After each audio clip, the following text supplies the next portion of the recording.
All right, maybe. Gotta trust it. I never trust the first like 10 seconds, but uh, if you were, let me see, live chat. It says in stream, but I never know. I never trust it. Uh, yeah, yeah, looks like it. So I'm gonna, until proven otherwise, I am going to go through and let me look at something. Um, concurrent viewers. Looks like someone's coming on. Maybe. Who knows? Um, want to go to here.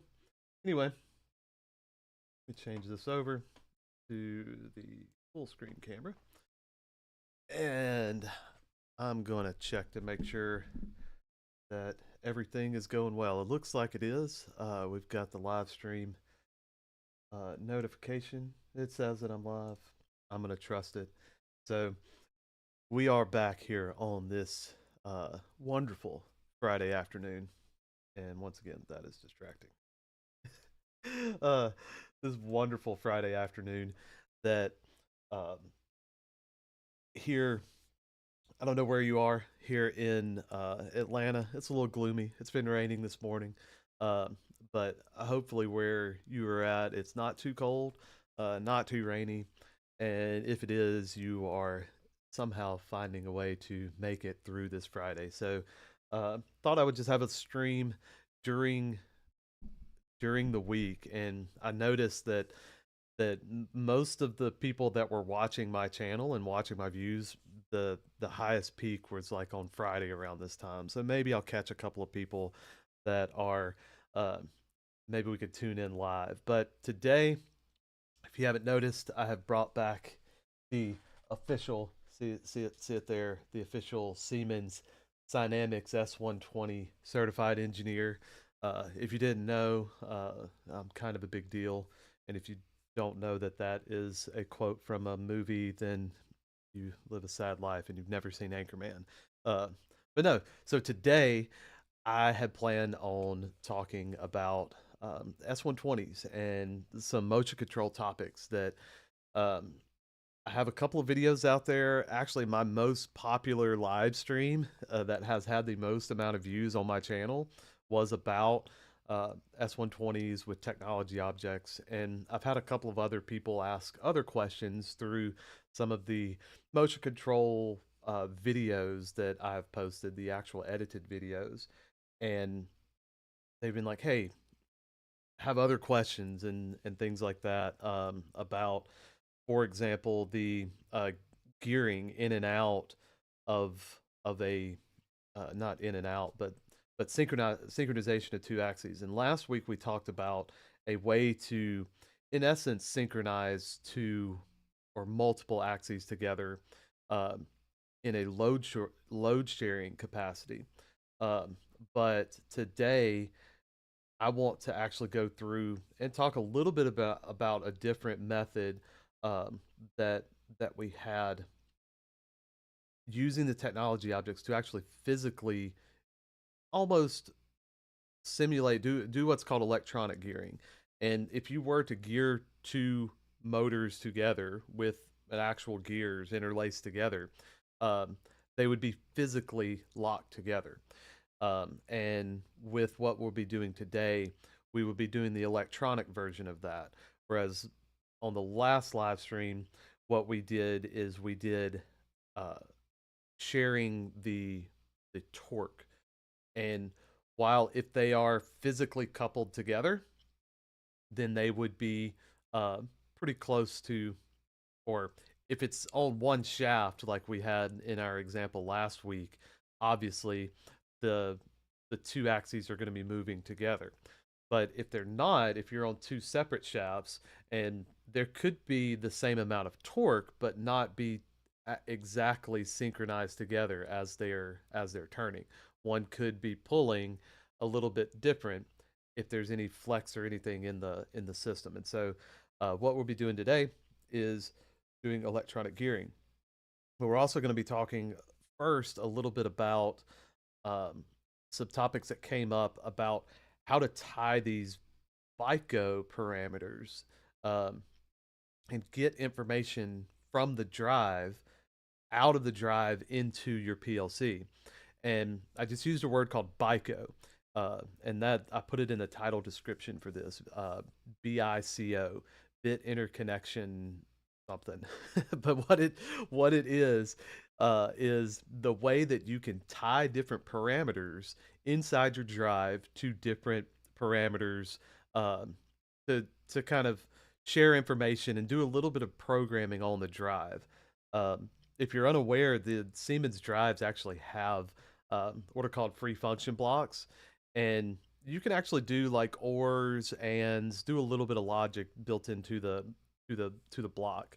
But we're going to take it a little bit step further because I had a commenter that was asking about how to get some information out of the drive, and they were asking for um, phase voltages like UVW, and came across this kind of like little interesting thing that oh, some things aren't actually always available. Not everything is available to be sent back out to the PLC, and so we'll talk about that for a second. So um, want to go through, and first we're going to go over to here, and then second we are going to get a little music going because I don't know about y'all, my voice will put you to sleep. Puts me to sleep every day. Yes, I talk to myself. Of course. Who doesn't? You don't? That's weird. Uh anyway, so what we have here is, one second. I want to grab something from behind the screen. Um and so all right. So what we have here is our PLC program from last week. We had our master and follower axis, and those are the G120s that we put in last week. And we built the system around a um, a 1200 CPU, in this case a 1215C, and just to kind of show how the basic functionality, how you can get this load sharing with a very basic PLC, because it really doesn't take that much. It just takes a couple of parameters passing back and forth.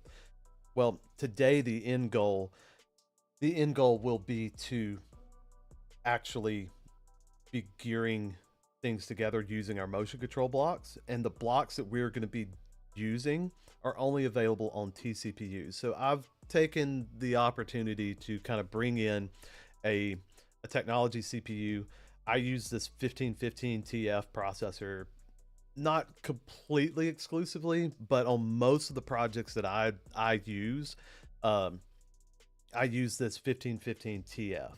And here's why. For the cost on a large project, the extra, it's about $1,000 list price more than what you would pay for like a 1515. For about $1,000 more dollars, you kind of unlock the ability of not only the safety functionality, but you also unlock the ability to do a lot of these, or all of these, motion control functions, so these technology objects, and that's what the T is. So a 1550 technology safety, and so I actually have a couple of these like in our warehouse, just already available. And I was kind of like playing around on IMAL, and if you're, so Siemens IMAL is the way that if you're in Europe or pretty much anywhere else on the planet, Siemens, you'll be dealing with them directly. And IMAL is where you go in and actually purchase and buy equipment, and you have either list price, or you're either buying at list price or you have some sort of discount. Well, in the US, all of everything is done through distribution, so you have kind of a middleman in there that does it. Well, I was looking at iMall and looking at list prices and noticed that um, these TF processors actually have stock internationally, and which is interesting because these TF processors cover basically any application that's out there. And so it seems like they are producing Siemens is producing more of these TF processors in order to kind of cover all bases. And so if you're wanting to save the extra $1,000, you're probably going to be waiting a couple of extra months to to get that processor. So just kind of an interesting thought too, or an interesting uh, observation there. So we've got a 1515 TF, and I've got an S120 system here, and if I've got another video where actually a couple of other live streams and other videos that actually go through the process of setting these up, uh, I'm going to click over on my device view and look at this S120 system that I have set up. I've gone through and added in the Profinet control unit. You can see that from here, the C320-2 PN. I've added that in from my hardware catalog. You just find that, drag it in, and then connect it just like you would, like we did these G120s. But when you go to the device view, this S120 system is a little bit more complicated. If you're familiar with the S120 system, it is kind of by design a common DC bus type layout. It doesn't have to be common DC bus, but where it really shines is a common DC bus. It gets compared a lot to the Kinetics line of Allen Bradley. For you American Allen Bradley people, shame on you. Not really, but really. It gets compared to the Kinetics line. One of the things that kind of sets it apart is you're not restricted to permanent magnet servo motors, and you're not restricted to servo control. You can do vector control. You could even do volts per hertz control on these. But what we have here is just a basic system. I have permanent magnet servo motors in here. I've brought in an active line module, which in a common DC bus setup, you have a rectifier setup, a rectifier creating the DC link, and then you have your DC to AC inverters, or in our case called motor modules, over here. We have those that hang off of that DC bus.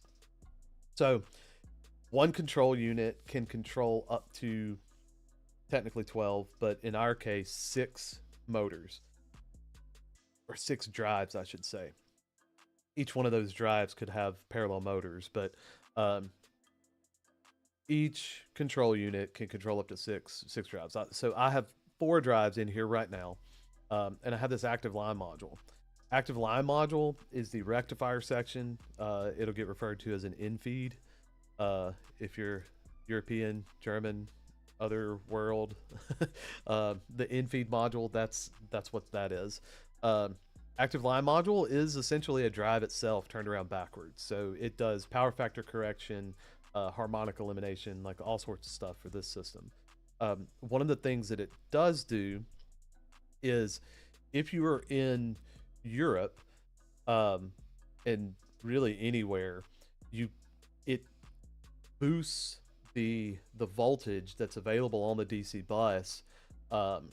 It boosts that voltage up, and so it's a boost converter, and it regulates the voltage not based off of what the incoming line voltage is, but off of a set point.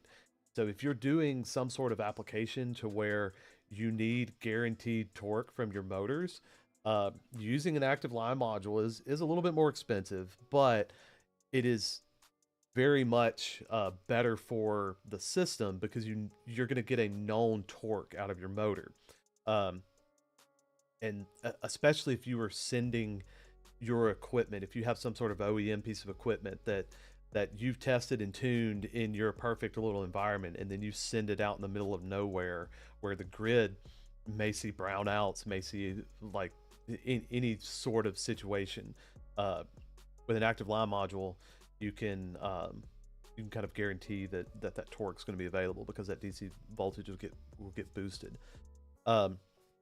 So as you can see, I've gone through and just added in a couple of axes on these naming. These are the actual Profinet names that will show up in kind of your Telegram configurations. So always follow -3. Always name these here. There's a lot of names throughout all of these different places, and honestly, they're not all necessary. And so, like for example, if I click on this motor, there's measuring system 1, and then there will be like a name for the actual motor, and that's kind of what this stuff was. So there's all these names, and so 99% of the time, the only one that you will use will be this one that's up on the top, and so that's like the drive unit itself. So we've got these four drives set up, and I'll show you just real quick. I'm going to bring in another motor module. Remember, we can have up to 6 of these things on here. I'm going to name it. I'm going to click here and say follow 4. And if you notice the difference between these, I don't have a motor in here. Now, if you have a motor, like, I think my face is in the way. Yeah, so let me flip this around. So if you have a motor like that guy over there, then a permanent magnet servo motor like this guy, that has a built-in drive click, all you do is you just pull this motor out of your little motor catalog over into this drive, and then that will link it up. One of the things also to notice is that this is dark, this is light. That means that you have not actually selected, and look at that, it even tells you. Germans are so smart. You have not selected a motor module yet. So this one, you haven't actually determined what physical unit you have there. And so we're going to say an 18 amp, and you notice it turns a little different color there. I'm going to hit Control 5 and drop that little panel out. And I'm going to go through, and if you're familiar with the S120 system, you have all of these cables that go along the top. Those are your drive click connections.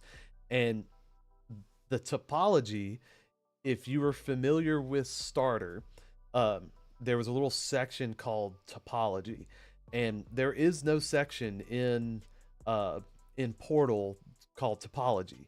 But if you're wanting to reconfigure how your cables are connected, then it is actually done here in the device view of your device networks. And let's reconfigure these cables, because I think they ended up being a little goofy. Yeah, so you've got, if we were to actually hook this lead axis up in this order, so we have our active line module here, and then we have 4, or I guess 5 18 amp motor modules now. We would want them to daisy chain down from one to another, so we could use those short cables. Well, that is not what's going on here. So we've got X100 to X200 on this one, so that's good. And so we got X201 and to 200, that's good. Then we want X201 to go to 200 here, and it doesn't. It goes all the way over to follow 3 for some reason. So let's go through and delete a lot of these cables, and let's kind of go through and rewire these. So we want that one gone. We want that one. So let's just rewire these real quick so that they're nice and pretty. And now, there you go. That sets your topology, and that has some big implications. Like if you were to replace this drive, you would have to set it back up in this exact topology. So we're just going to save that and move along. So one of the things that I wanted to do before we really get into the motion control stuff today was talk about telegrams, and really free telegrams. I have in an S120, I have a a telegram that I use on the control unit. And if you didn't realize that even the control unit has a telegram, then you've just had your world opened up to it. So every drive object, everything on this screen up here has a telegram. So the CU, the ALM, the motor module, all of those have telegrams associated with them. So one thing about this active line module, because it's so smart, you have to tell it to turn on and off. You can actually set the power factor on it, so you can tell it it's a reactive current set point, so you can swing the power factor on your device. And so you have to have the ability to do all of that. So to get to the telegrams from this screen, click on the control unit, and because ultimately you only have one point of contact between the PLC and the drive system, and that is the control unit. So all the telegrams programmatically reside in the control unit. So click on the control unit, and then we're going to go down here and we're going to look at these different telegrams. So we could do it all from this screen, and I'm going to make this a little bit bigger. I'm going to get rid of this because we don't need that anymore. And I'm going to move my face to off. I'm going to turn my face off. You don't need to see my face. You need to see the data. So we've got, what we have here is all of the telegrams associated with this drive system, and I'll collapse them here. And they're associated with the different names that we have here. Oops. So drive control, infeed 1, lead axis, follow, 3, 2, 1, 4. So if you notice, 1, 2, 3, 4, 5, 6, 7, these are the actual item numbers. They don't necessarily go along with the way they are in this configuration. And so this might cause a little bit of confusion. From a technical standpoint, these don't really matter. But the only thing is that if you are, bless your heart, if you're having to use the little IOP, the basic operator panel for the S120 to do any sort of like diagnostics or anything, you have to know which item number, because each one of these axes have parameter sets. And so if you're using like the little text line display to go through this, then you have to know this object, drive object number. Anyway, so everything's here, and each one of them has a telegram. And I'll show you that I've gone through and set some of these up. By default, when you bring an object in, it is going to set it up as free telegram. So we're going to change, this is the drive that we brought in. We're going to change this to match all these others at Siemens Telegram 103.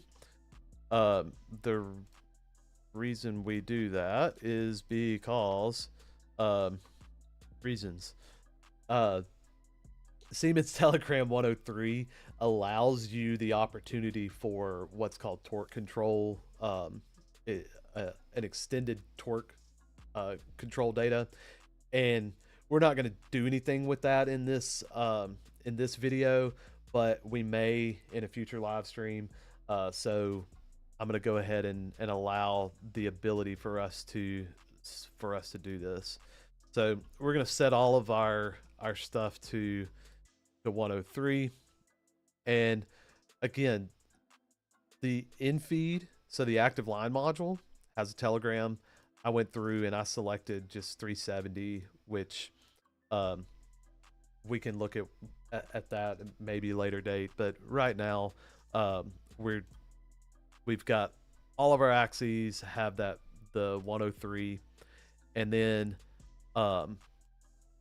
we've got, so all of them are 103s, and we're going from there. And then our active line module, this is space. But what I want to work on is the control unit.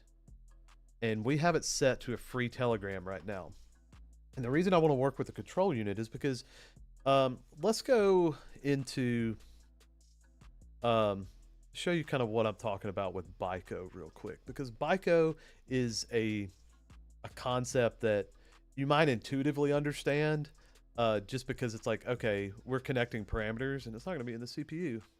You know, before we get to this, I made this intentionally messy because I wanted to show you something. So we have basically, or essentially, two totally separate PLC systems here. We have two totally separate PLC systems here, and it kind of gets like a headache of keeping up with everything. So let's go through and add a new group, and we're going to call our basic system. And then I'm going to take all the stuff from the basic system and toss it into here. So I can collapse that. And I'm just clicking on this top, and I'm going to add in a new group. We'll call it sync system. And then I'm going to add these into our synchronous system.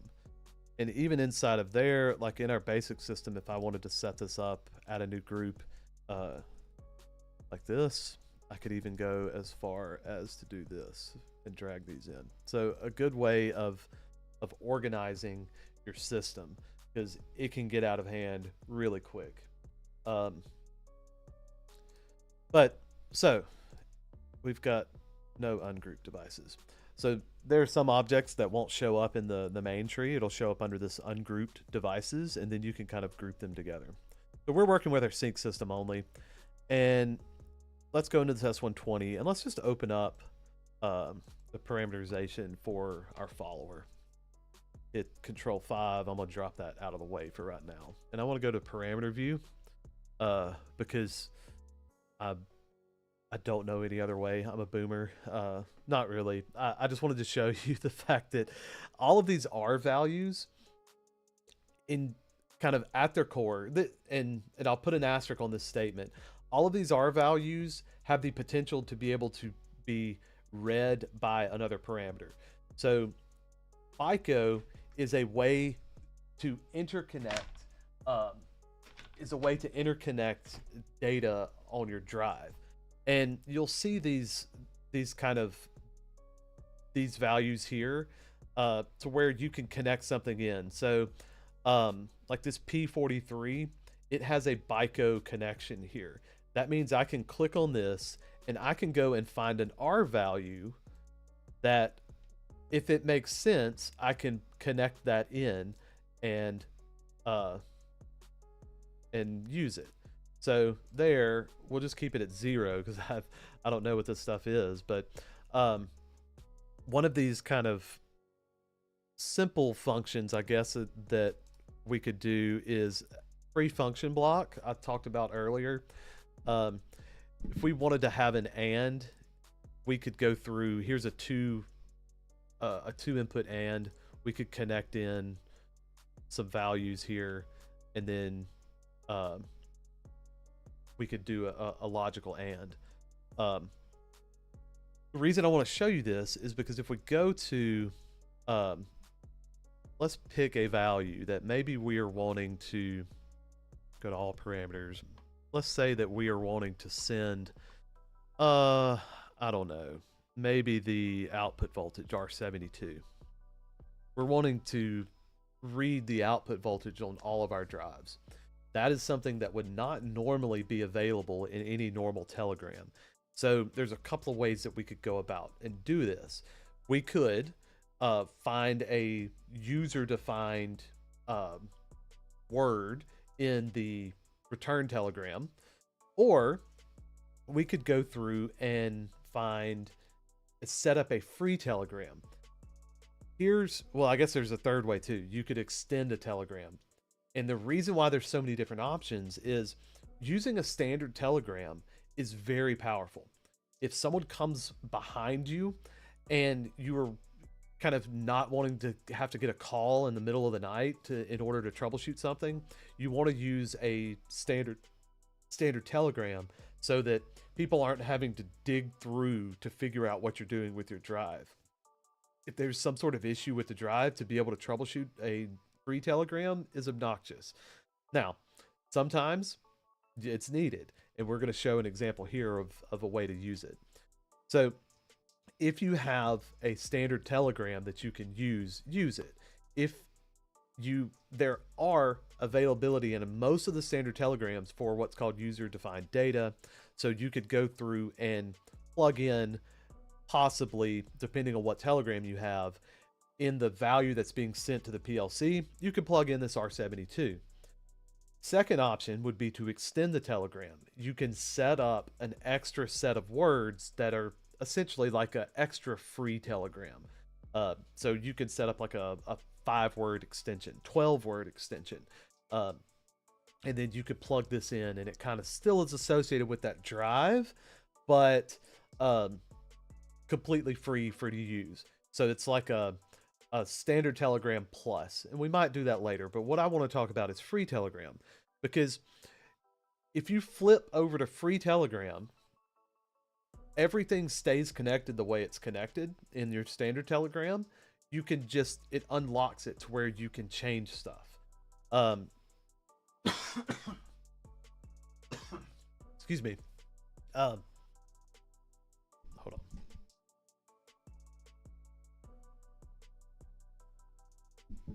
Pardon, I had a cashew that found its way into my throat. What I was saying is, if you flip that over to free telegram, you have the ability to change stuff, but you have the ability to change stuff, so you can mess up something. So one of the things that I like to do is, because there's really no common reason to have to send any information to the control unit yourself, I like to use the control unit as kind of a hub for extra information. If you're going to use a free telegram and you want some information to come back, then use the control unit's telegram and say, and I'll show you what I mean. Because I can go here and hit Control 5 and bring this up. And right now it's only set to 1 word. But let's say that we want 2 words from each of these 1, 2, 3, 4, 5 axes. So let's go through and just set up 10 words. We don't need 10 words back. We want to get 10 words back from okay. So this is complaining about where this starts. So let's what did that say? So 418. Let's go Q 418, and I just changed this up to where it moved the address space to the end, and that's pretty valuable information there. Like, that was, I put in the control unit first, so it allocates one word, and then so it was at the beginning. Then I brought in the in feed, and so it's going to butt all of those up together. And well, it didn't have enough space, because when it put the in feed in, it only allocated enough space for 1 word instead of 10 words, and that's what went on there. So that's why I had to move this partner area over to a new address space, so that it has more output, or I guess more input, I should say. And I did that on the wrong one, but this needs to be 10, and that's there. Because the actual value is what's getting sent from the drive to the PLC, is out at. So all of this is from the drive's perspective. Save that. So now we have 10 words available in the control unit in order to send information back. And you might be like, well, what's in the control unit? That doesn't make sense. Why would we want to do that? Let's open up the drive control parameterization and hit Control 5 again to get rid of that. And let's go to parameter view and communication and send direction. And now we just set it up to where we have 10 words available. And Profi Drive, PZD send word, PZD1. So, and then this will show 24 because that's as many available, but we set up the free Telegram to only be sending the first 9 because we have 10 words and it starts at 0. So PZD 1 through 10, we will have available PZD 1 through 10. We'll have that available for us to send. Now you're like, okay, and what good does that do us? See, this is just the drive object for drive control. Thing about the S120 is all of these parameter sets exist on the same hardware.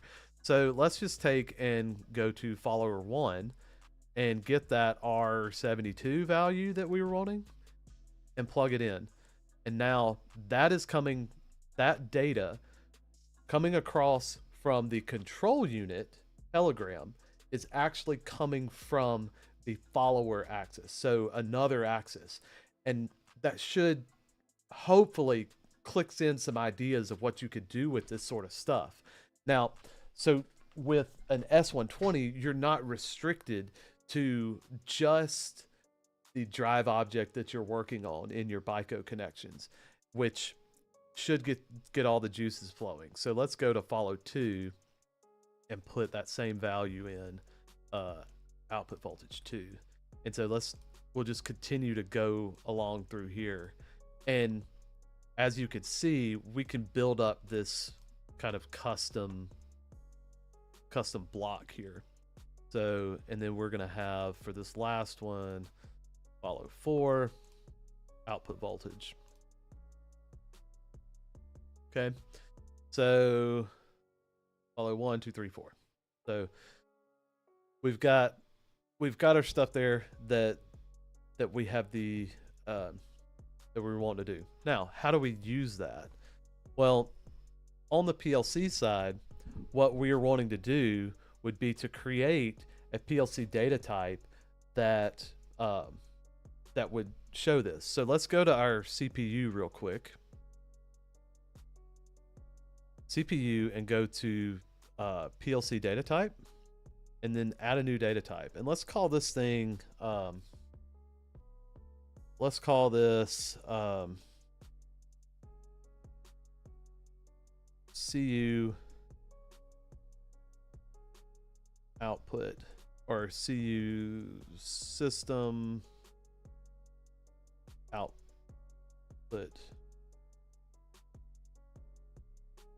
data, something like that. Okay, add new and open. We don't need it to be F compliant. And then let's go through and we're going to want a data type of word there. And actually, let's go back and look at this. So on our R72, we can actually go to this help for this parameter. And when it pulls up, which it pulled up on a different screen,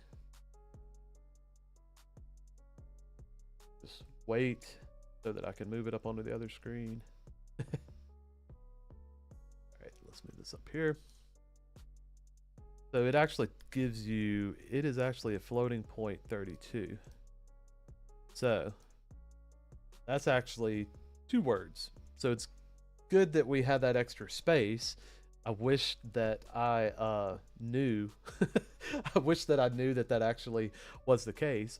But so it's gonna, we put that in there as R32, and then so that means that we're actually, that is going to be a real value.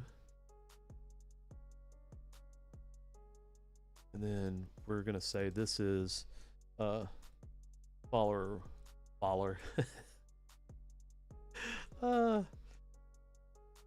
I am from Alabama, but that's not how I say follow. So follow 1, and then we'll do, let's do output voltage follow 1. Let's see what this.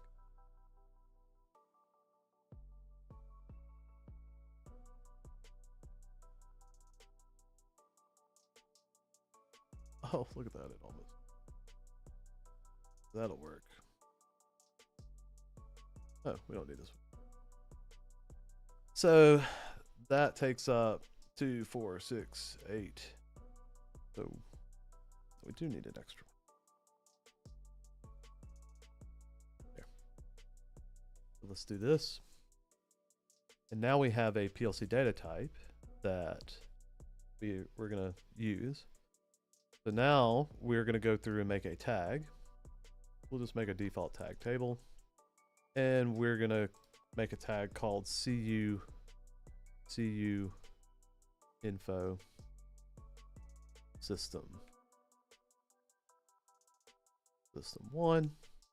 And we're going to make it of type CU system output data.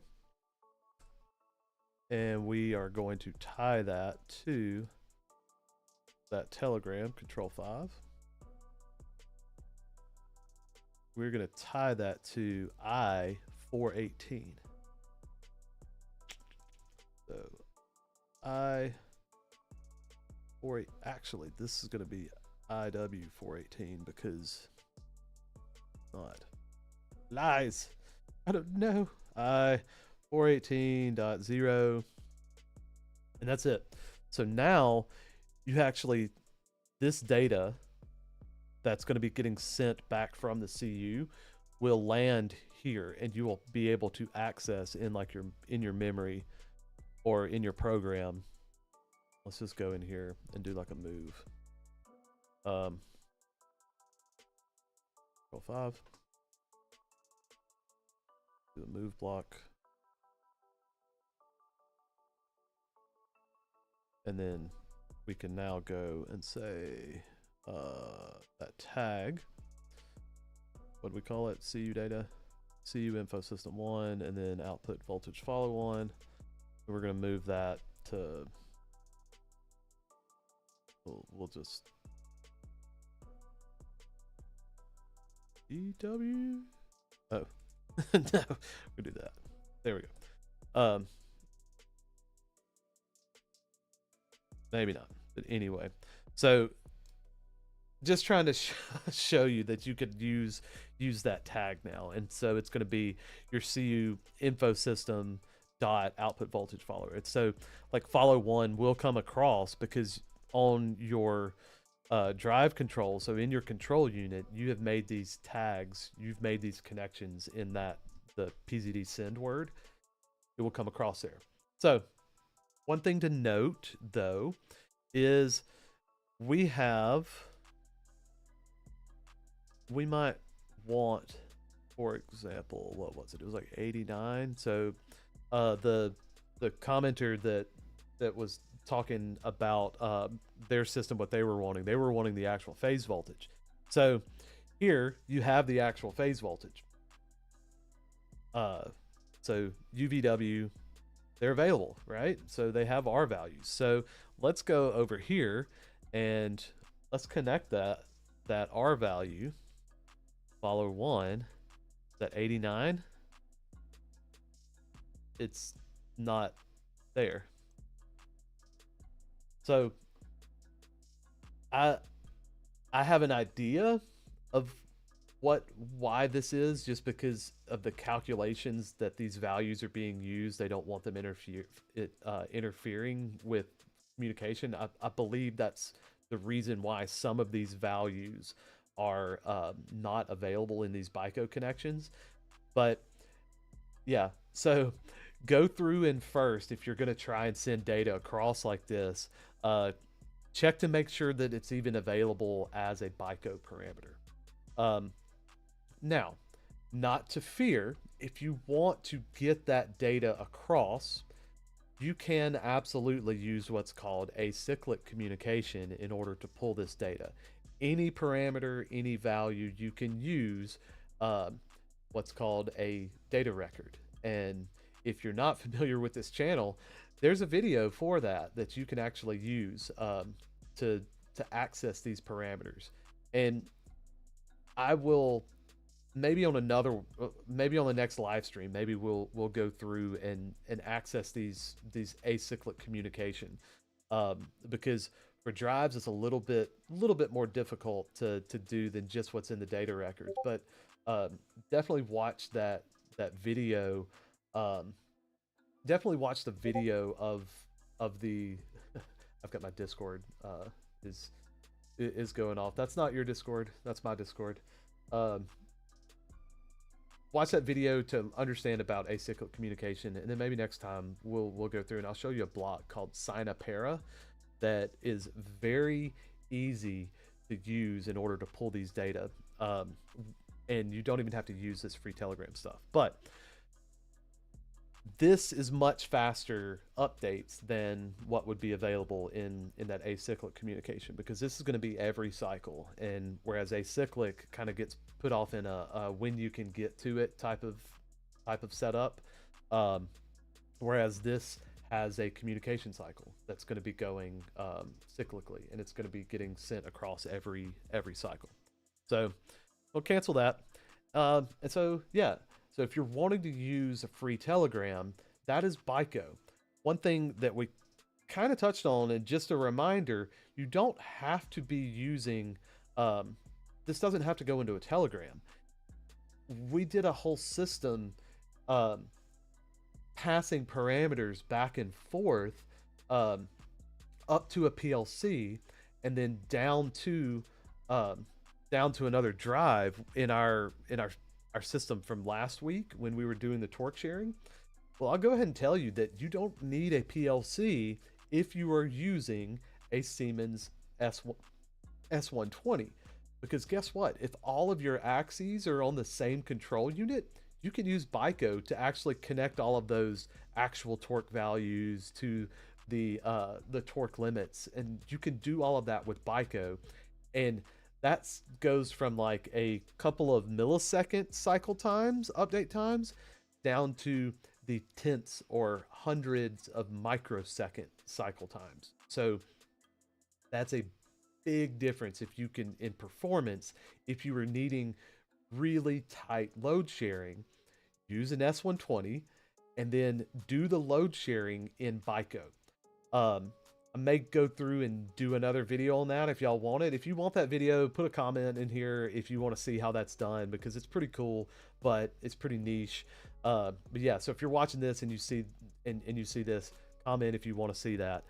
So moving on to, I think we've covered both of the things that I've wanted, the first things that I've wanted to talk about, and we are in minute 50. The 50th minute. So we're kind of clicking along at the perfect pace, because what I want to go through now is we're going to close off all these parameters, because right now all of these are drive based stuff, and honestly we're not going to be doing any more. We're not going to be doing anything else with the drives themselves. And so what we have now that I want to do is, I've been asked multiple times to show how to set up and talk about the differences between synchronization with, there's two motion control functions called one's called MC GearIn and one's MC GearIn Absolute, and I want to talk about the differences between the two and what they do. So at its core, we'll go ahead and close OB1. At its core, we are wanting to take, get everything closed out. We want to take and have a leading axis and multiple following axes. And let me shift this down because I want to do a little bit of a sketch pad work. So, oh, I didn't start my pen. Hold up.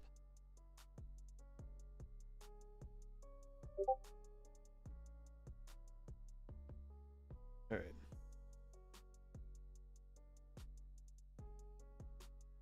Can't annotate over the top if I don't have this little guy. So, let me see real quick. Okay.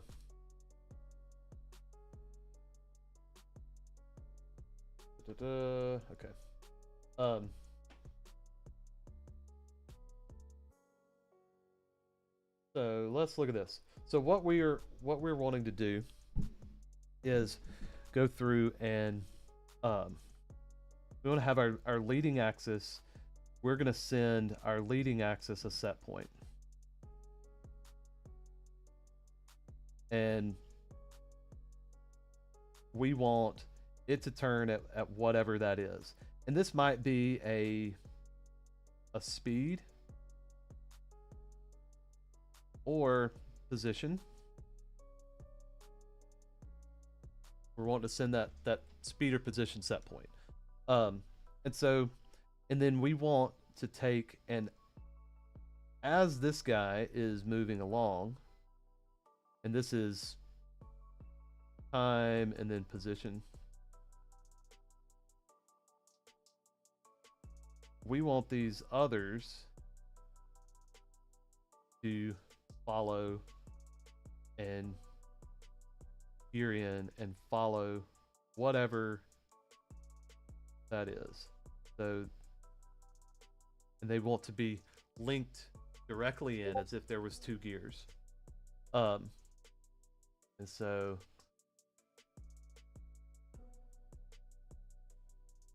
quick. And so that's our kind of objective for what this is. And if we had two actual gears, like I keep talking about, and they were physically connected, if this one turned, this one would have to turn as well. And we're wanting to set up an electronic version of this because these two could be connected by, say, a very thin piece of paper, like on a printing press. And so when this one turns, we want this one to turn not at the same speed, but we want them to be positionally connected. And that's a big difference. So we are working with position on all of this.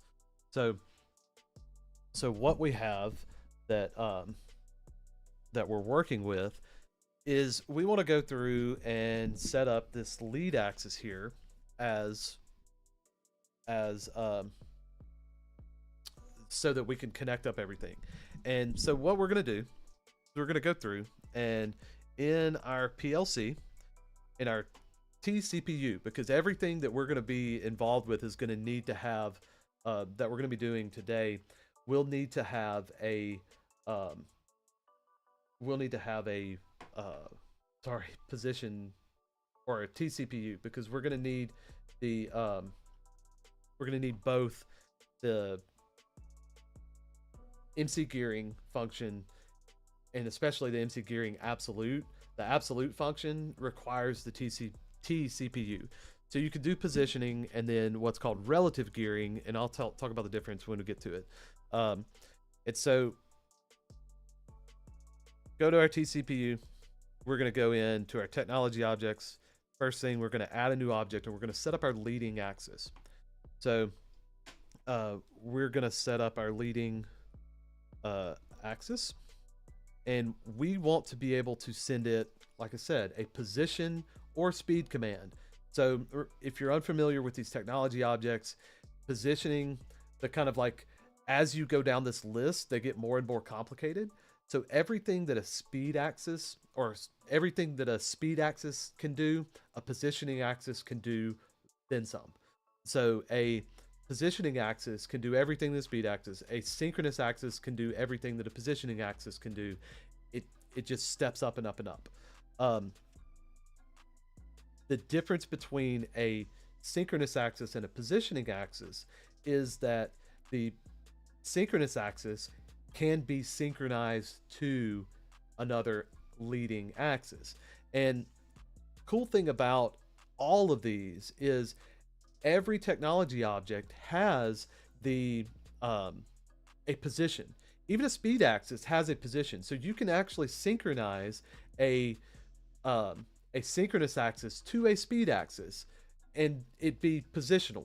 You just can't run position controlled moves on a speed axis. So all I have to say, we're going to do a positioning axis. We're going to say automatic because we don't care about what the data block number is on it. We're just going to say okay. So we've got our leading axis that's coming up. And the first thing we have to do when we bring up a technology object is set up the connection to the drive. With a drive click motor and an S120 that you've already have set up, then it's super simple to set up. If you don't have everything set up though, you can run into trouble. So if you're setting up one of these systems, be sure to set up everything on the drive first. Commission it even, I would say. If you have the option to commission it, go through and commission the drive first before you go through and just, because going back and making changes can sometimes cause issues in the technology objects because you're having to delete stuff and it just causes headaches. So what we're going to do, we're going to set this up as a linear axis. So that means all of our units are going to be in like millimeters, I think, yeah, millimeters per second for this. But really what we need, you see all these red X's, we need to set up to where everything is at least a check mark. Blue check marks means you haven't visited the page, but you can use the defaults. Red X's means you haven't touched it and you have to set it up. So we're going to go through and set up on our Profinet system, S120 system. We want it to be our lead axis because that's the one that we've set up to be. We're just going to click the check mark and it brings it all in. And now, because our S120 system was completely set up, the data exchange, the encoder, all of that is already set up, ready to go. It knows that this is a Siemens Telegram 103. Good to go.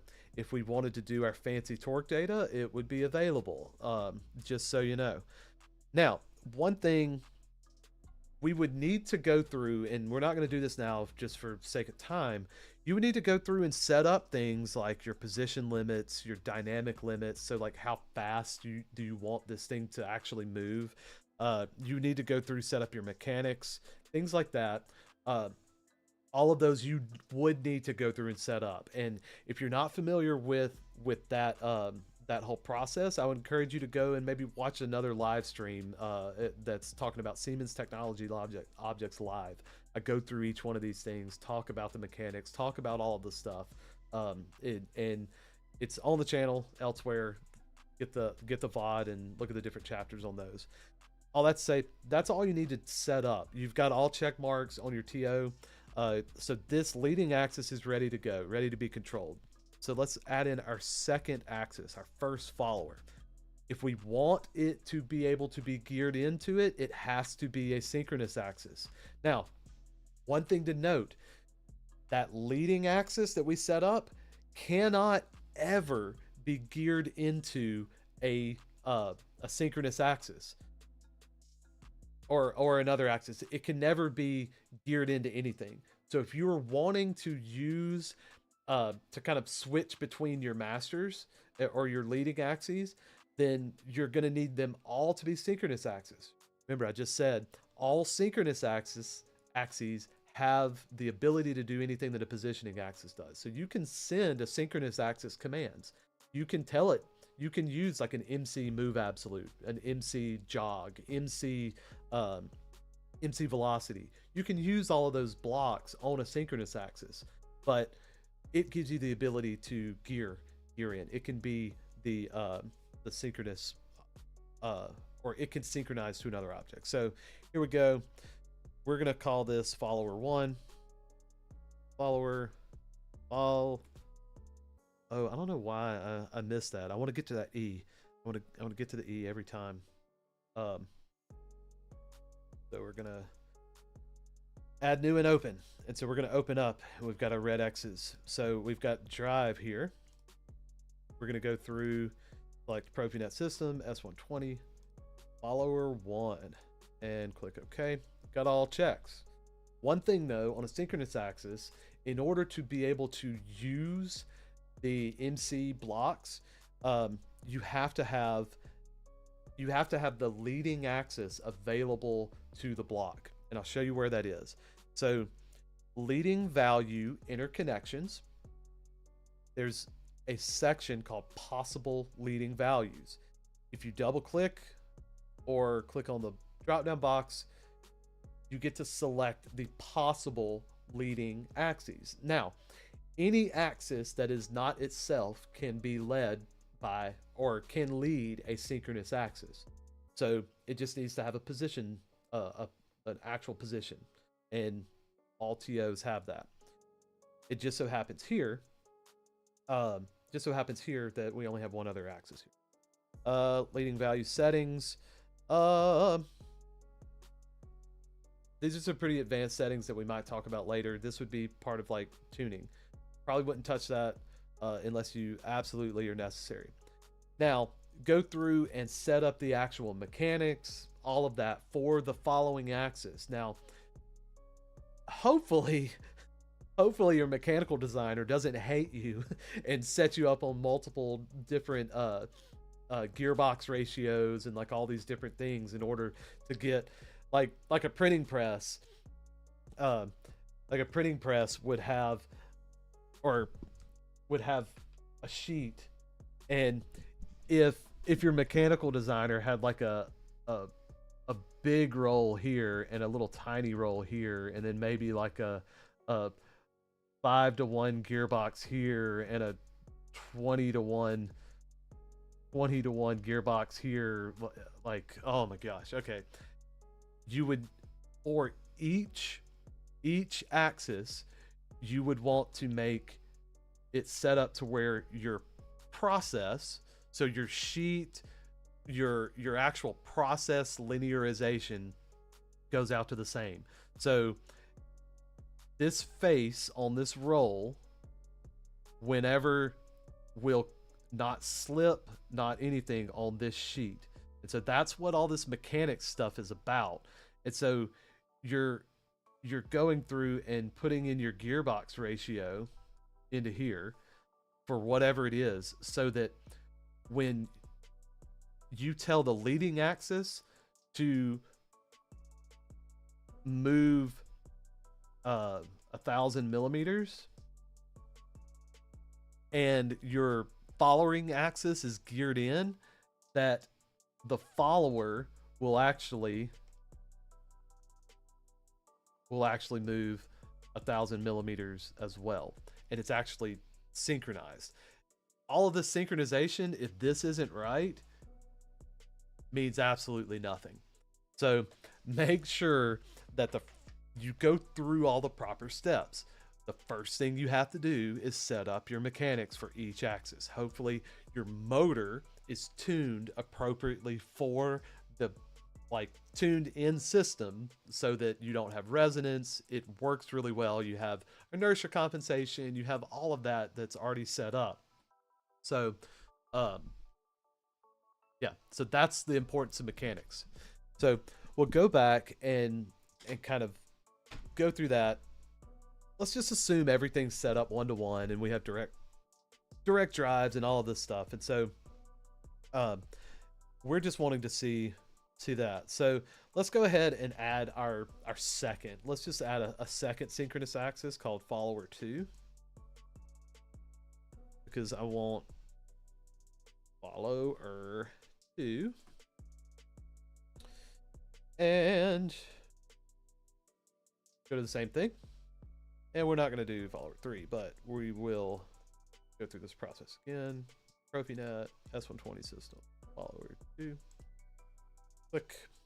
Now we're going to go to leading value interconnections. Now we should have 2 different values here. So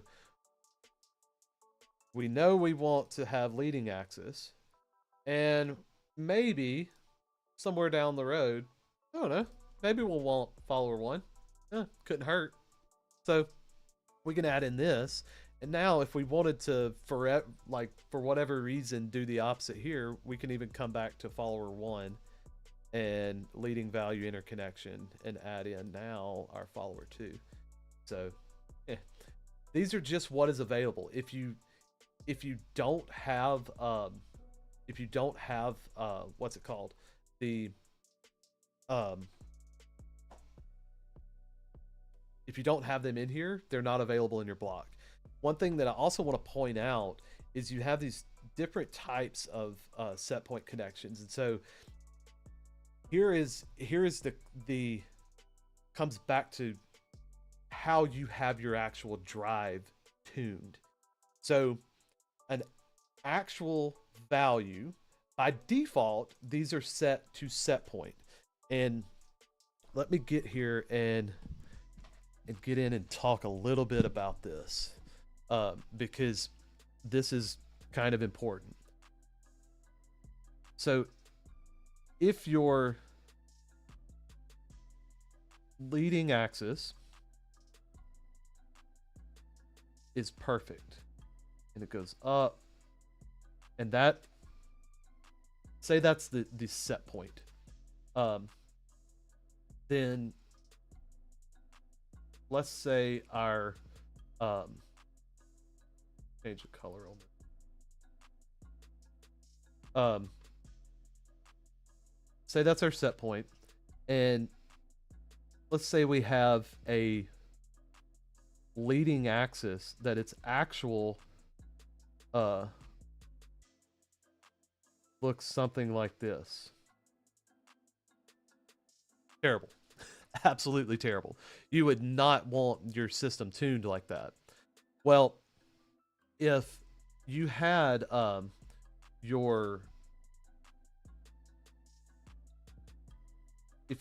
your leading axis, this set point here,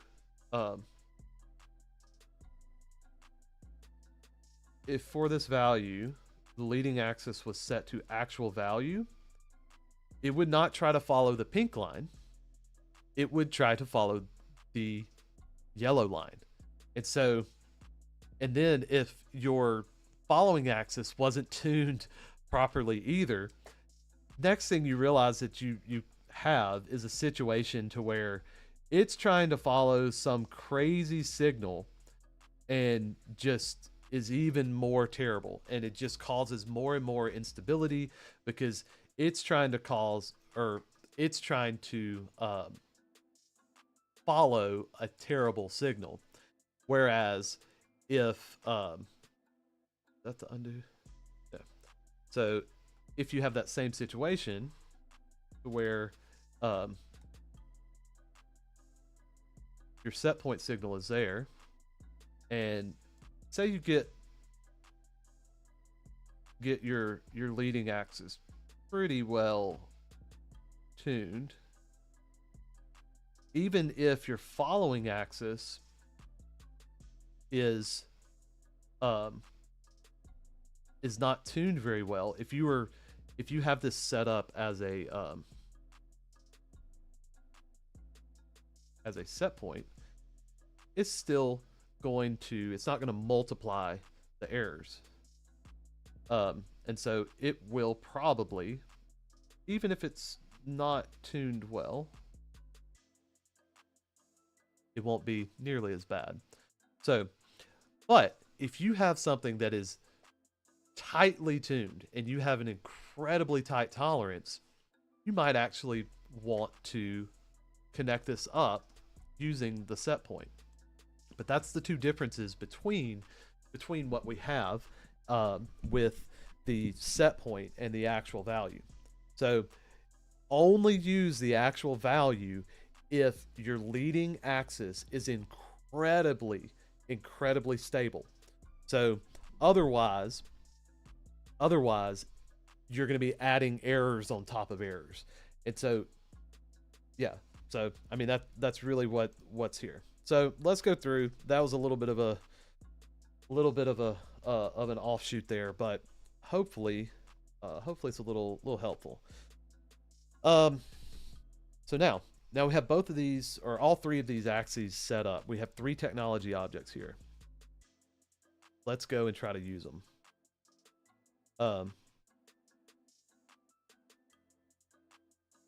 Like a good Siemens programmer, we are going to make a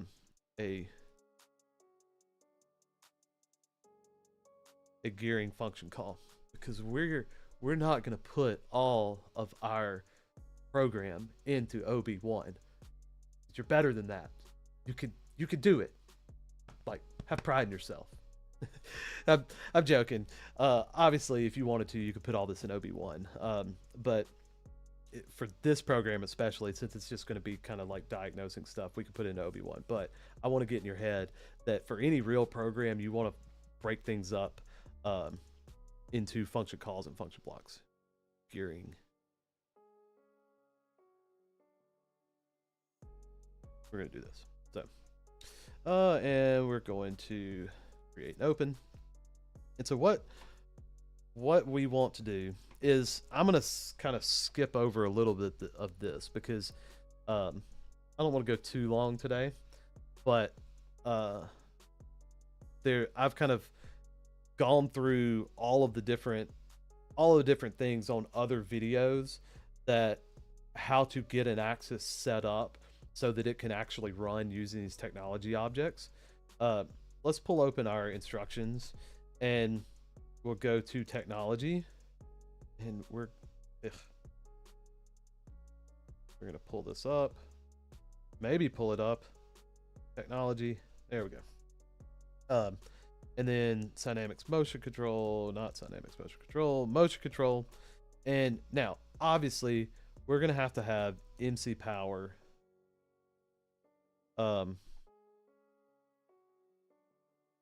Leading power. We're gonna have to have MC reset.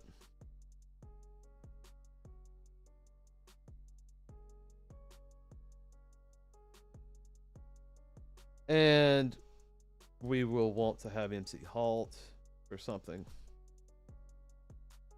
If you notice, I am putting all this stuff in. I'm naming everything. So you're going to have all this stuff, and you probably will have to have a home. Because you can't do an absolute move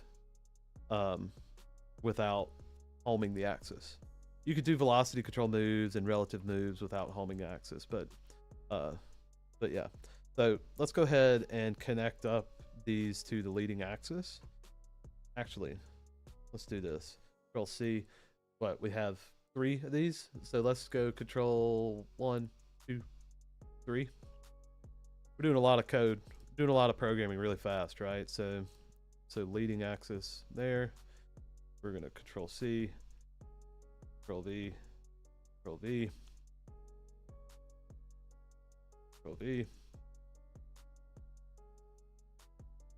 We're gonna do follower. Can we do control C, control V from there? Oh yeah, we can. Look at that. Portal is so easy.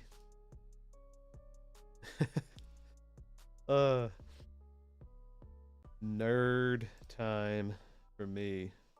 Problem is, we're gonna have to go through and make new blocks, because this is just redoing this DB. So you unintentionally making a point there.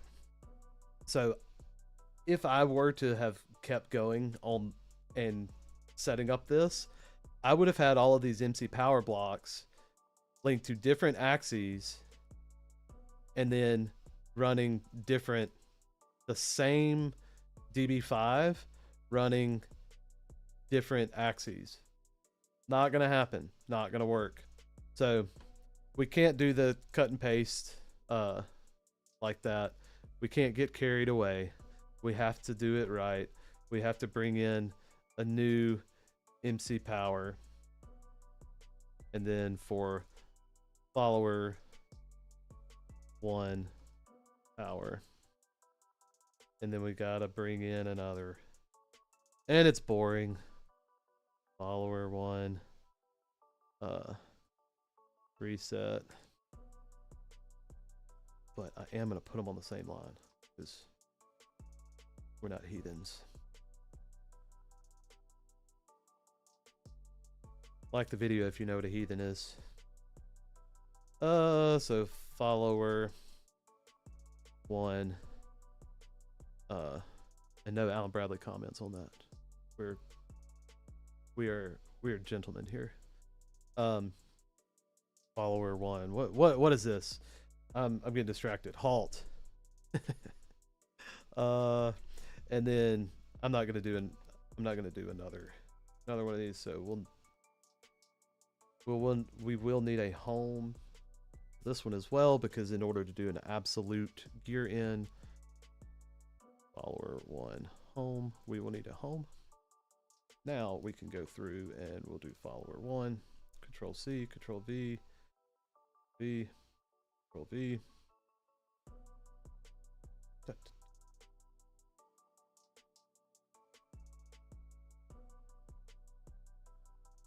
Shout out to my brother-in-law for the music.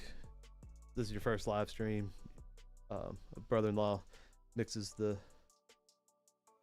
background music on this, so it's all original. Got a nice little vibe to it. Anyway, all right, so we've got 2 axes set up, ready to go, and then we're gonna assume that those all work. But remember, you have to have those MC power, MC reset, all of that stuff. We might connect them up later.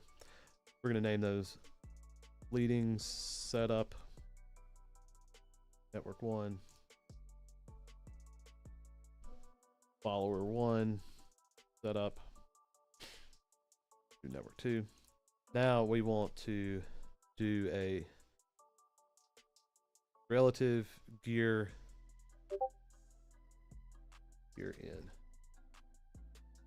Not your Discord. That's mine. All right. So what we're gonna do is the plan for this block is to does that work? Yeah. The plan for this block will be to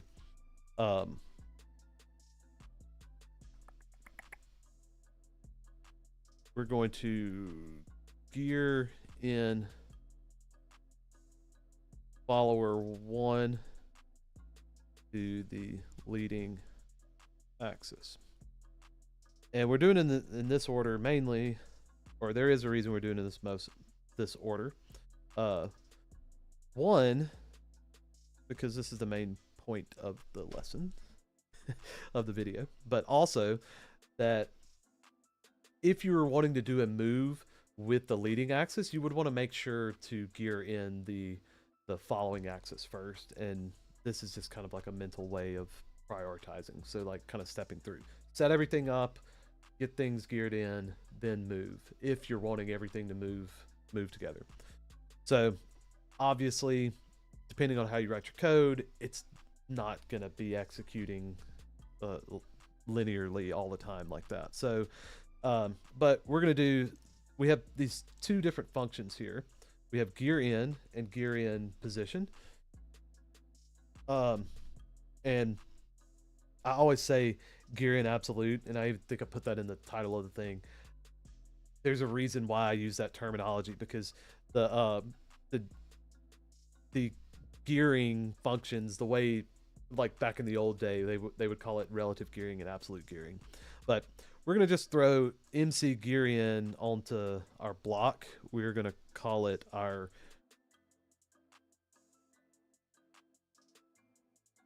relative gearing L-F1.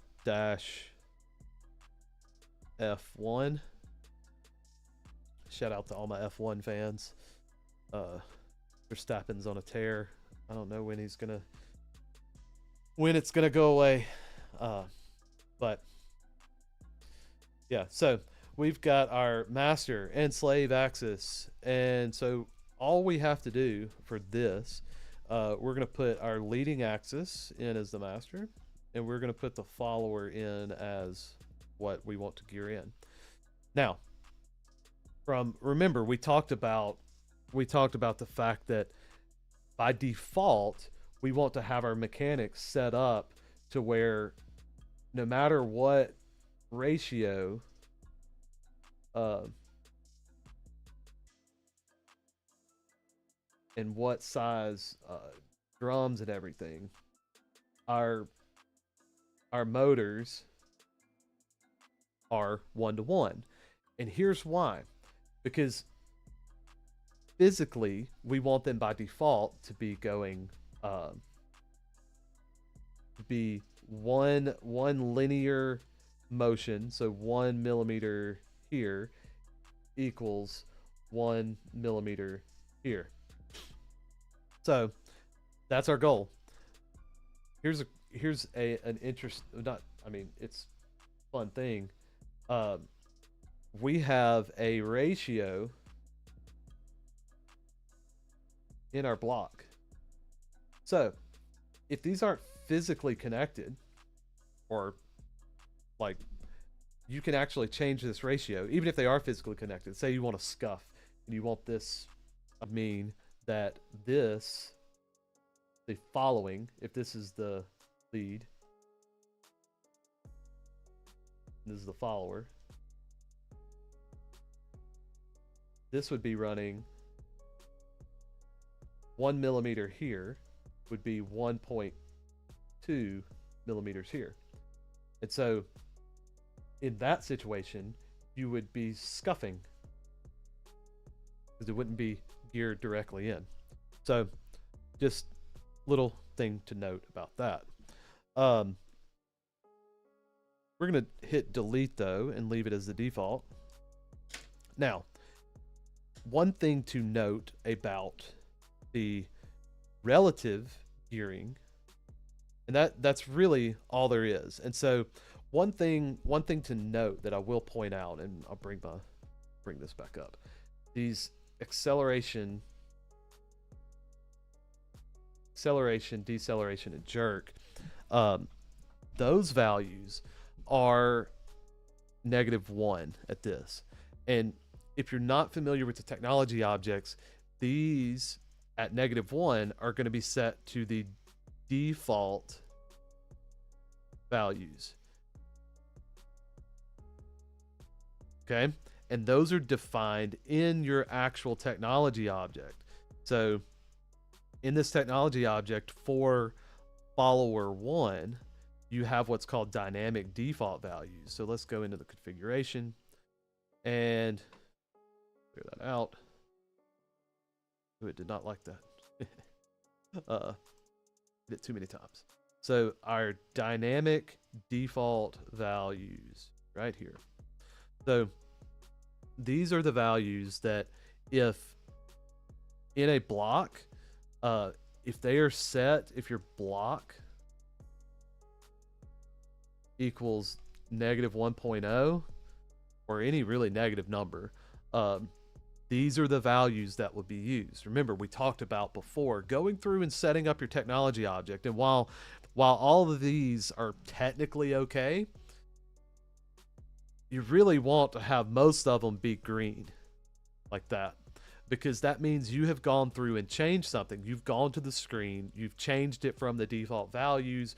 You know it's set up absolutely for it, because it could be that your velocity for 100 millimeters a second is totally fine. But what if you had a 100-to-1 gear ratio in it, and like a really big roll? 100 millimeters per second means that your motor would be running at like 10,000 RPM. It could be like really overspeed your motor, and it would try to do it. Now, your drive, hopefully you set it up correctly to where it would catch it and it would have a maximum speed in the drive. Well, the technology object doesn't know anything about that. It is just sitting there and saying, hey, you need to run at 10,000 RPM. And the motor says, hey, I can only run at 3,000 RPM. And it caps it out. And then all of a sudden you get a following error. So, and you're sitting there like, why in the world am I getting this following error? And it could be that your acceleration is your default value for your acceleration on something is set to 1. And your motor just can't accelerate that fast. So that's one thing to know about these technology objects, is to go ahead and set them up fully. Just get all of these there set up. So let's go back. Go. Don't get too distracted. I've never been distracted in my life. Um, sarcasm, all of it. I'm distracted now. Um, so we're going to this gearing. Technically, this would work. And what this would be doing, let's close this. Give us a little more room. What this block would be doing is essentially, I don't know if I draw this better or just kind of show it to you. If you have your leading axis is sitting here turning, and your following axis was just sitting there not turning, and you're sitting turning, and your following axis is going to eventually gear in. Well, if this is sitting turning and you fire this block, it's going to use that acceleration. It's going to use the acceleration and deceleration to just get synced up wherever it is. It doesn't care where this is in the grand scheme of things. It's going to get synced up. Well, that's perfectly fine for most things, because the best way to use this is have them sitting not running, fire this block, and they get linked in wherever they are, just as if you had a like gear, like a pulley. And so it'd be like taking a belt, and all right, before you start turning, you put that belt over the two pulleys, and then when you go to move the first pulley, it's automatically going to move the second. So that's kind of how you can think about this. But if you're already turning, the following axis is just going to do whatever it takes to catch up to that. And that's what this relative gearing, MC GearIn, just does. Wherever it is, just speeds up and goes. Now, there's a difference between this GearIn position block, and it's subtle, but it's very, very powerful. So let's do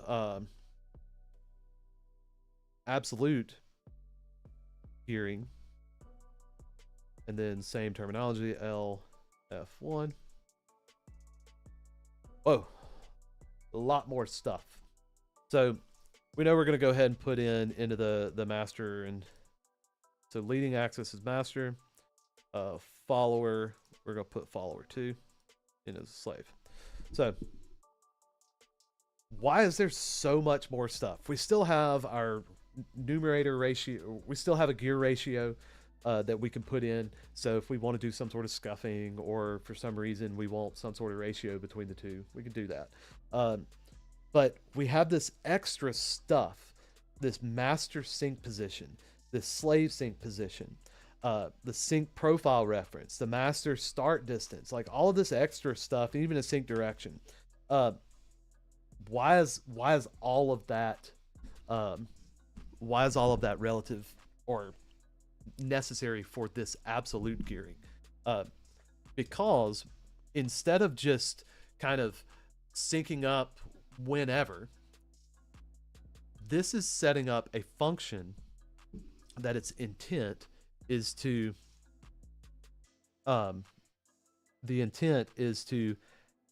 if you have a position on your master axis, so again, time, and then position is on the y-axis is position. Sorry for me writing over all of this stuff, but so this would just be a fixed velocity move. It gets going and goes. So with relative gearing, it doesn't matter where the follower links up. Well, in this one, you were saying that we're gonna bring another color in for, let's do blue. I realize that the yellow might be hard to see. For this, you want to have a set point somewhere where you begin to be synchronized.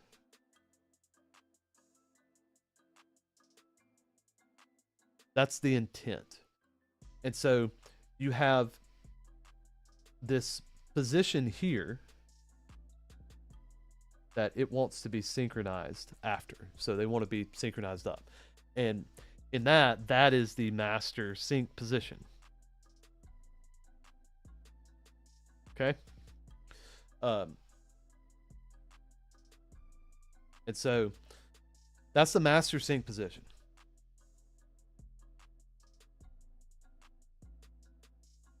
MSP. Now, what does the following axis look like before that? So that's what all this other stuff is. So you have these other two, the sync profile reference and master start distance. Those determines what it looks like before then. So we need to look at the different values here for the master start distance based on the sync profile reference. If I remember correctly, and I may be wrong, comment if I do end up being wrong, but I don't want to pull it up right now. This number one sync profile is you have these parameters to be able to in the master start distance. So like position, a change in position over time is distance. So this distance here, you have this much distance for the following axis to speed up and get synced up. Okay, that is what this master start distance is this distance here. So master start distance is this distance here that it has to be able to get synced up. So that is what that is. And it is restricted again by how fast these values are. And so you have a couple of restrictions that can keep this distance, because you might be like, hey, I want to just sync up really fast. Well, you might not have the available acceleration, or your jerk might be limiting the overall time to accelerate. Because remember, jerk is the change in acceleration. So if you can't change your acceleration very fast, you can't ultimately get up to the acceleration very quickly. So there's a lot of these limitations that could prevent you from faulting or prevent this from getting up to speed quick enough and getting geared in. Because at its core, this block is intended to put a position on your slave axis, your following axis, and link it up with a moving position on your leading axis. So if you have two wheels, you can think about the master position coming around, and it's coming around and you're syncing up with a position, an absolute position, instead of like before with just a regular gear in, a relative gearing. It doesn't care where it's actually rotating. It doesn't care if you're out of phase. Well, in this, you actually do care. And so as the master's axis comes to the position, you're wanting it to link up. And that's what these two main parameters are, is in a sync profile reference one, you're just giving it the distance that's available to it, that you want it to start moving here, and you want it to be synced up at the end of that master sync distance. And there are some other sync profile references that you can look to, but that's kind of the most common and simplest version to be able to sync up. Now, in the example that I just gave you about two wheels, it's kind of easy to think about because you're probably using degrees, and if you're in degrees on, but we're in millimeters, and so one of the things that you can actually do is if you had a knife that you were wanting to hit, um, like a flying saw, for example, that it needs, you have a sheet and you're trying to cut off, um, sheets coming along, and you're trying to synchronize the knife, and then you go across and cut. Um, that's what, that's kind of like what this synchronization would do. So this carriage axis for this flying saw that's like coming across would need to sync up by a certain point in your carriage, sync up by a certain point, and then be completed by another certain point. So it's like you're trying to cut across, and your mechanics are kind of restricting you. Well, that's what this is doing. That's the difference between a GearIn position. So remember, relative, they get synced up. Eventually, it will look.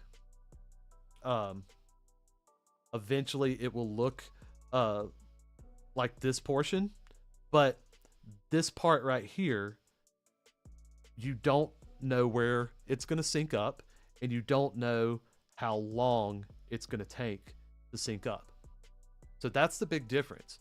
I mean, subtly, because you actually have, so let's clear this out and talk about this.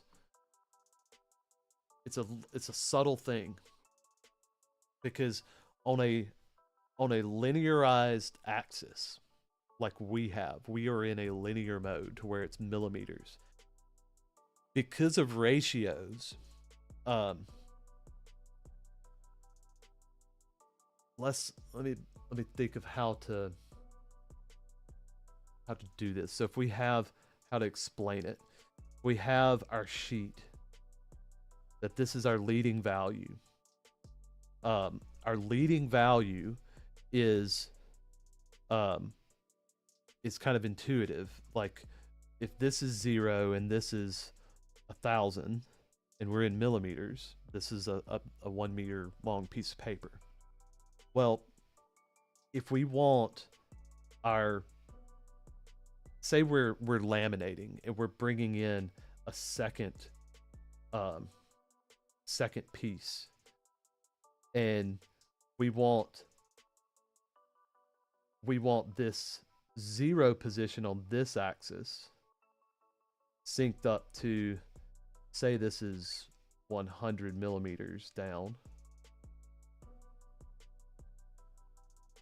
and say you have this like big roll here that has a laminating sheet on it, and you're bringing your regular paper down through here like that,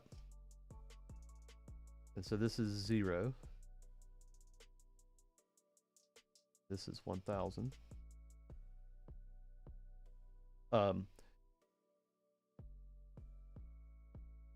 This is F1, and we could call this, depending on how you home it, call this 0 on your following axis. So maybe you've homed this to 0 where your new laminating sheet is.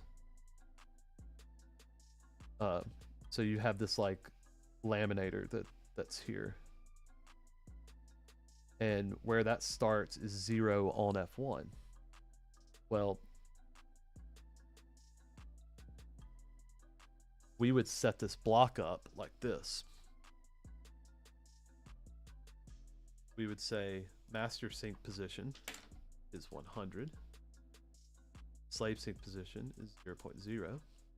Sync profile reference. Master start distance would have to be at most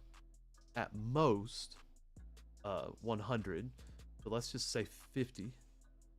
Velocity would need to be as much as possible. And now these velocities are in linear units. So whatever our motion control units are, in this would be millimeters per second. So we would need to have these really high.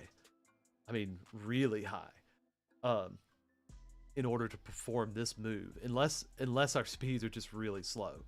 Um, so, and then we would need to set these so that you kind of get as much out of it as possible. Um, Now with a laminator, so if we're trying to bring two pieces of product, together and form them into one, and we've created this kind of shift now to where this is running and we're wanting to like that. Uh, this is kind of the setup that we have here. So yeah, that's really kind of the the basics of all of this. Now, here's a cool thing about this block. I told you earlier that this block is kind of meant to be done while running. Well, the thing about it is you don't have to have it set up while running. So the leading axis doesn't have to be in motion to run this. And one of the things that I do is I have, and if you've seen a lot of my other motion control videos, the I have my company has a winder that winder controls and OEM winder that's out there. And one of the things that the knife is a rotary knife, and it is designed to, you have these pinch-rolls, you have a sheet coming through this, and then you have essentially a knife that moves and comes down and cuts the sheet. It does that. Well, this length that's getting rolled up onto this roll, and it's building up and building up and building up onto a roll. That could be, I mean, it's 67 to 144 feet. And so you're looking at a very long period, but this distance here is only, say, 200 degrees. 200 degrees of rotation. And so the way that I actually do this is in kind of the logic. I have a point that we're doing some stuff that's like correcting for slippage and stuff like that in order to get that length really accurate. But we are actually, if this is the length of the sheet, and say this total length here is like 67 feet, I'm firing this block somewhere around here. Just somewhere around here. Well before, because the knife actually will cut here. And it only needs just a few degrees, like a few linear millimeters or inches or whatever to actually cut. But I'm firing this block way back here, and then it just sits idle and waiting, because it takes a calculation and says, oh, okay, I'm gonna have this master start distance.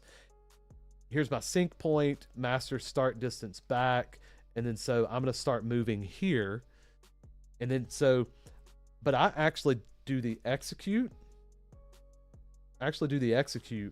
Way back here, and then it sits idle, and it will say busy equals true, and then in sync, which I kind of covered that up,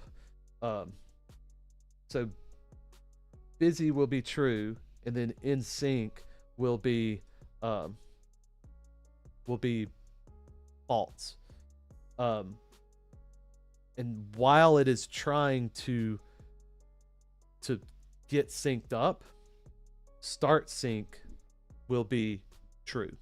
So that's kind of the way that those bits work. If it is sitting waiting to start, like you've triggered the block, so you've hit the execute,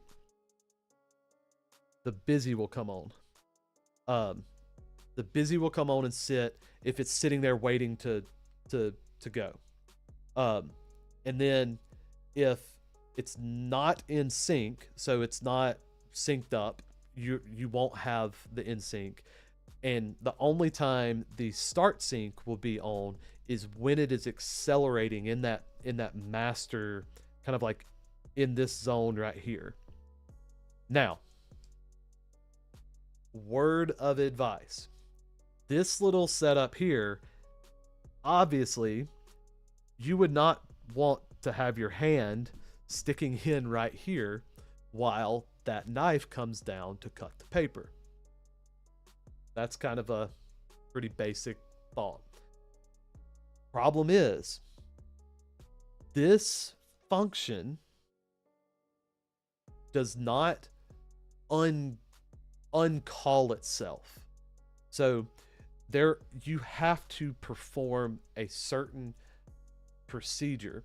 Either you have to superimpose a move onto it.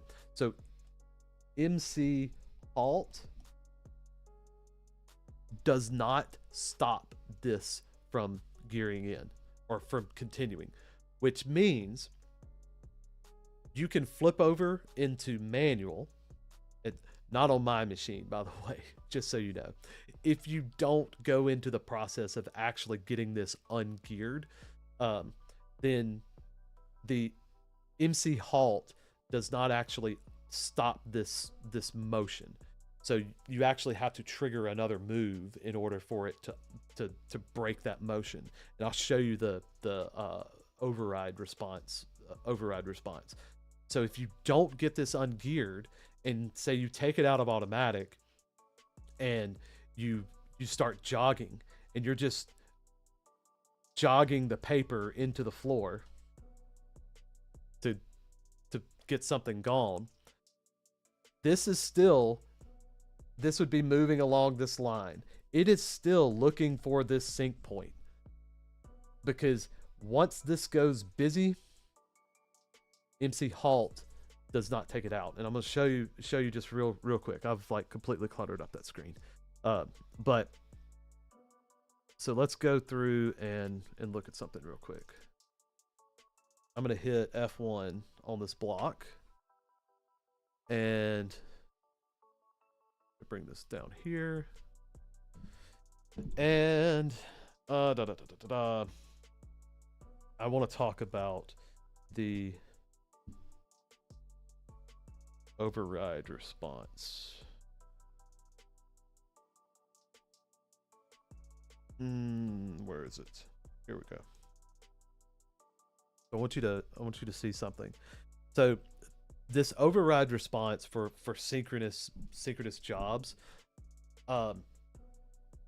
pretty stinking important. And so what you really need to take note of how to read this is, active job is the stuff that goes across here, and what you were trying to, your new job is going down here. So that means if you are running an MC GearIn, if you see an A here, that means MC home overrides and it stops, kicks out the MC GearIn and starts your new job. So that's how you read this. I want you to notice GearIn position. So I misspoke a second ago. So they've updated it in version 6, because MC Halt now actually superimposes and stops this. So that's great. That is absolute great. Oh, actually, sorry. No, I didn't. I'm right. So I'm not looking at the right one. So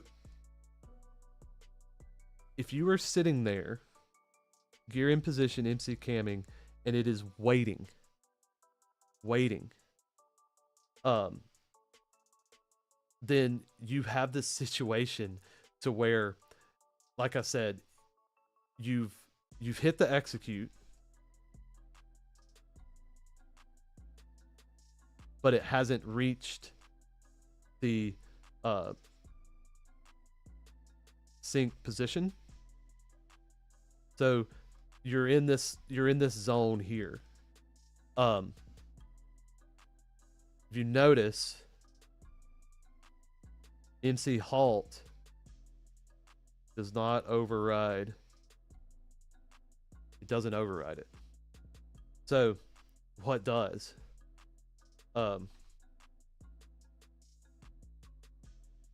MC gear out. It is specifically designed to gear out the function. Lucid. Yeah, you're gonna have to watch it on demand, man. Yeah. So this here, it can get you into a lot of trouble. If you've started that function and if you've started the function and it doesn't complete, then the MC halt, because I ran into this. Fortunately, it didn't cause any problems when we first wrote the program that I'm talking about. I just had the stop button, hit the halts on all of the motions, and I say okay, and I did that. I was just jogging the axis, and all of a sudden the knife goes over and hits over, and I'm like, what the crap? And so we came into this. So the difference between, and I've had another commenter, now that I think about it, ask about the difference between an MC halt and an MC stop. Here is an example of it, actually, and I just noticed here that the MC stop actually takes out a gear in position waiting. So halt, you can think of, and I kind of explained it before, an MC halt in your mind is like a non-safety rated STO. It just kind of kicks stuff out and brings it to us, brings it, like lets whatever operation there, just stops the operation. But a stop actually ensures that the motion is stopped. And looking at this, an MC stop looks like it's actually probably the better way of getting everything out, because if you look at this, MC stop actually overrides everything, whereas an MC halt misses this gear in position. So yeah, one of those things that we go back to our code, here. We'll just miss this because I think I want to see this get on the right screen. So if we go back and look at this code, remember what we were talking about with the fact that, like, if it's the only way that this is busy is if you have hit this execute. Okay, so it might be that you want to look, like, if you hit a start, a start bit or something, or sorry, a stop bit. If you are using this function, you might want to check on that busy, because if it's busy, and then maybe you want to use like an MC gear out, just to make sure that this thing isn't sitting there running, because it can definitely get you in trouble. And we've got our guy right here. So yeah, we'll just click that, and it looks like gear out.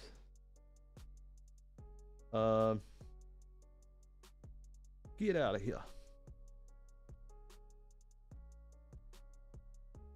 All right, so gear out is a little bit more controlled than the MC stop, because I'll show you MC stop.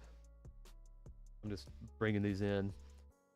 You're literally just using an acceleration, a deceleration, and it's just wham, stop. Whereas an MC gear out, you actually that is something that I just thought of. Maybe if your axis can keep moving, because this master stop distance comes into play. So it is only going to be geared out after this master stop distance. So thinking through this, MC stop, if you're using this function, and so if you're using this function and you're using it like I use on the winders, you definitely need to use the MC stop. I ended up doing an override, like bringing in another function to override it, because all you have to do is just say 0 speed, like run an MC 0 speed, and it'll override it. But I'm probably going to update the function to use this MC stop on that axis. And Lucid, you should be listening to that one for sure, because that's on your machine. So we're gonna update that here in February probably. But yeah, so I had found that and corrected for it in another way. But this is the MC stop is kind of like your safety net on this for sure. But yeah, so really those are the two different types of functions for synchronizing axes. So we kind of talked for a second about the difference between the torque sharing that we did last session and gearing and synchronization on this session. And the biggest difference is that the torque sharing has nothing to do with the actual positions of the two axes. So it is really only we saturate that speed, and then we saturate the speed controller, and then we cap off the torque limit. Well, in a synchronized axis, you are actually looking at the positions. So it's a higher level of control. And so you're actually looking at those positions to be able to try and keep them as if they were geared together like an actual physical gear, or like a belt pulley or something like that. But yeah, so it's been great for this session. Hopefully the Friday sessions will continue to work out. I think that the best thing, the best way to get everything up is to do these on Friday. Been doing them on Sunday so that the VOD would be available during the week. But this is practically the same thing. Hopefully it will bring more people onto them live. And if you need, put it this way, if your boss needs, I don't know, like a continuing education credit, like certificate or something, and he's like, hey, I don't want you watching YouTube. You tell him, hey, this guy, here's a certificate, and I'll make you a certificate. So if you need a certificate to tell your boss, hey, this is why I was watching YouTube on Fridays, I'll definitely give you that. But yeah, so today we have talked about BICO connections, about sending information back and forth between PLCs and not PLCs, but from an S120 system into a PLC. And then how you potentially could do the application from last week. We mentioned that we could do that on an S120 by using just BICO connections.